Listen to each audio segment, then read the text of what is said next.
All right, all right, all right. The older I get, the more this soundtrack stays the same age. Dazed and Confused, baby. All right. So this came out like my grade 9 year, I think. And I have discussed almost this is actually going to be a quick review because I've actually discussed most of these songs in reviews for their actual album. So I'm only going to really focus on the songs I've never talked about before. Um, this is by far, yeah, like just one of my all-time favorite movies. It really is. I've watched this movie more than any other movie I have watched because purely the soundtrack. I throw it on and just let it play in the background half the time, man. There was a while where I watched this movie every weekend. I just throw it on Saturday morning. So my Saturday morning cartoons. Throw it on every Saturday morning, start doing some cleaning around the house, crap like that. I was just loved it. Absolutely loved it. Still love the movie. So let's get into the soundtrack itself, man. All right. So first off, I want to point out there are two CDs for the soundtrack. I only have one of the two. I never bought the second one, and I don't have a good reason why. Everybody always had the first one. The second one was kind of like the extra songs or the other songs, you know. If a band had two songs in the movie, one got on here, the other song went on the other soundtrack, stuff like that. Because one example is Alice Cooper, School's Out is on this one. No More Mr. Nice Guy is on the other one, which is really funny because No More Mr. Nice Guy plays a more prominent scene in the movie than School's Out. School's Out is just in there to be the cliche last day of school. No More Mr. Nice Guy, I mean, that scene has been parodied even in Family Guy and whatnot. Like, that's just one of the biggest scenes ever, right? Okay. Let's talk about the actual songs on this soundtrack. Okay, so Rock and Roll Hoochie Coo for Rick Derringer. I have never picked up any Rick Derringer. I'm wondering if I should. Let me know down below. Outside of a greatest hits album, is there a specific Rick Derringer album I should pick out? That's the comments. I enjoy this song. It really works in the scene that it's used in the movie. I actually enjoy this song a lot more now than I did when this first came out. When this first came out, it was a little too, I don't want to say pop rock for me, because that would definitely be the wrong description, but it didn't have that hard edge I was into at the time. Then next up, you got Foghat doing Slow Ride. All right, Slow Ride, man. This is Foghat and Slow Ride are both songs that have come and gone in and out of my life in different ways. The song Slow Ride, it got played so hard and so heavy after this movie came out that I kind of fell out of love with it for a while. Then it came back around again. It was all fun and really got into it, and that was cool. Um, and then I kind of fell out with it again because it started coming around way too much again. And then now you don't hear it as often. It's great when it comes on. It works. Uh, Funny enough, my uncle always told me that he saw Foghat in the area that he grew up in playing a house party, basically. It was actually a sandpit party. But with Foghat being a British band and the time period where he would have seen them, it doesn't line up and work for me. I'm wondering if it was a Foghat cover band maybe he saw, or you know, I don't know, someone was well connected in that area or something. Who knows? So if you ever know, if anybody's got any relevance, did Foghat ever play the Saint Lazare area in Quebec? Let me know down below in the comments. As far as I know, when I do the research on it, I can't find anything to back that crap up. All right, then we hit Alice Cooper, School's Out. I've discussed this song multiple times. Go watch other Alice Cooper reviews. Jim Dandy by Black Oak, Arkansas. This is another one. It wasn't as big on it when the movie first came out, when the album first picked it up, stuff like that. But it's one of those ones where, you know, as I've gotten older, I enjoy it a lot more. Because once again, it's the exact same thing. It didn't have enough of a hard edge to it. Had a great fast beat going on to it, but didn't have that hard edge I was looking for back in the day.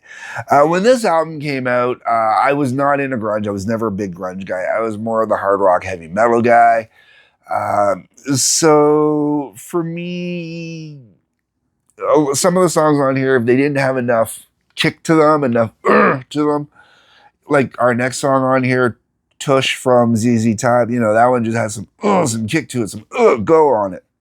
But I've talked about Tush before, so I'm not going to get into it here. I've also talked about the next song before as well, Nazareth Love Hurts. I'm pretty sure I did a review for Nazareth's Greatest Hits. I'll have to do a double check. Uh, Not a song I've ever been particularly fond of. Then we get into Ted Nugent's Stranglehold, which I know for a fact I have definitely covered when I covered his box set. Uh, Not going to get into it. Go watch my thing on the Out of Control box set.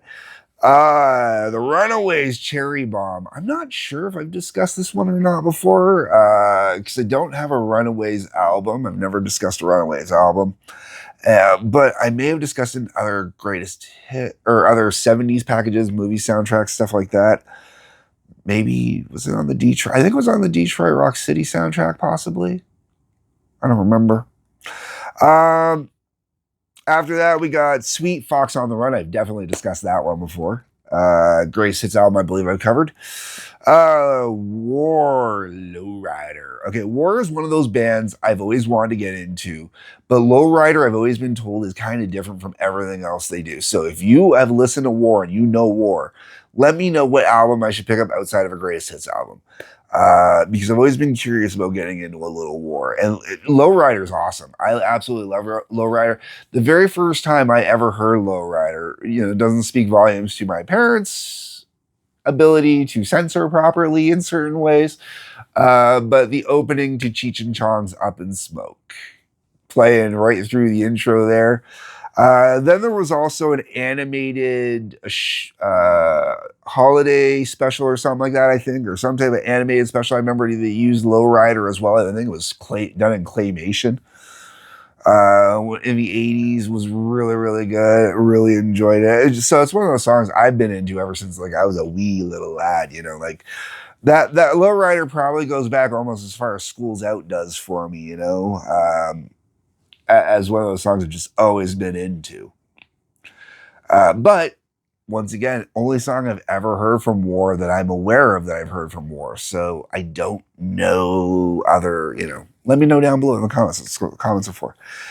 Leonard Skinner, Tuesday's Gone. I've definitely talked about this song before. We're going to just move on.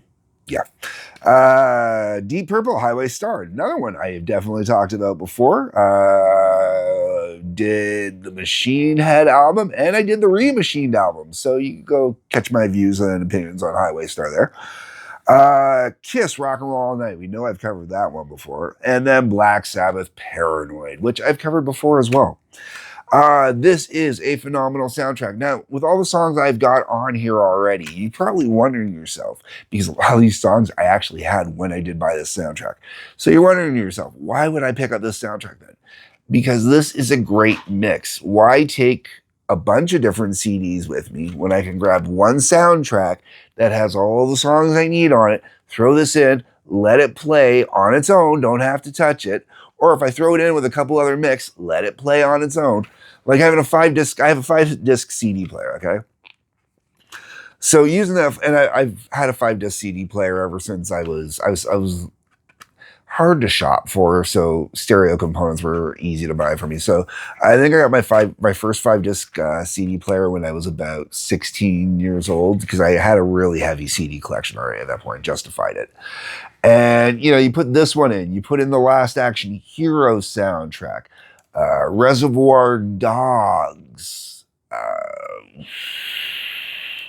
one or two other ones that I'm not thinking of off the top of my head.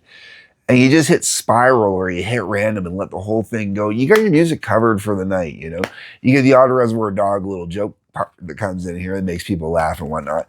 But otherwise, it spins. It's great music. You really enjoy it. You don't have to worry about getting up and switching CDs for like 5 hours. So for that reason and that reason alone, that was actually why I bought this. But this is a really good soundtrack. And realistically, I cannot believe I've never picked up the second one. So I think I'm going to have to go looking for it. You won't be seeing it in this batch of reviews because this is my next review actually cuts off doing the soundtracks for a little bit. So hopefully I'll have this one to start the next batch of soundtracks. Anyways, let me know what you think down below, folks, in the comments. Drop me a line. I'd like to hear your thoughts on both the movie, on the soundtrack, on the individual artists. Please and thank you. That's what the comment section is for.